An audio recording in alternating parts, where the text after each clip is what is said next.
Visai Niksą radau 2025 metų, 11 000 mylių tik tai nuvažiavęs. Baltas gražuolis, parsiduodant draudimo, lapkričio 20 bus aukcionas. Tai parodysiu jo pažeidimus, kurie yra į galinę automobilio dalį. Kaip matyt, balkis sveikas, lempos sveikos, jisai neužsiveda. Gavęs dar čia langas turbūt yra išdaužtas. Pasižiūrėsim iš kitos pusės. Jo yra informacija, loto numeris.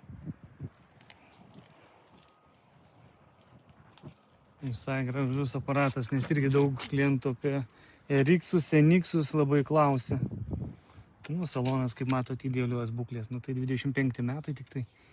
11 000 nuvažiavusi mašina, šildomos, šaldomos sėdynės. Langas galbūt yra atidarytas, neišdaužtas. Yra šviesios lubos, yra liukas. Yra kažkokių dar detalių primėtyta, o lempa dar sveika, matau. Ten trūkstam tailos, bet greičiausiai bus irgi bagažinė įmesta. Čia viskas yra tvarkinga. Elektra yra, šiaip turėtų užsivesti, bet turbūt raktų nebus, nėra raktų, yra ofise. Gražiai apdaila.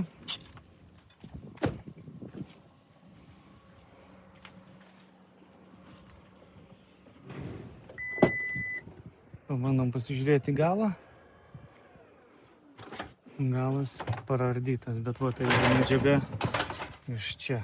Tai galima būtų sudėti, bet čia trūksta tų medžiagų, atsarginio rato, bet čia ne problema. Pažeidimas tikrai nėra didelis.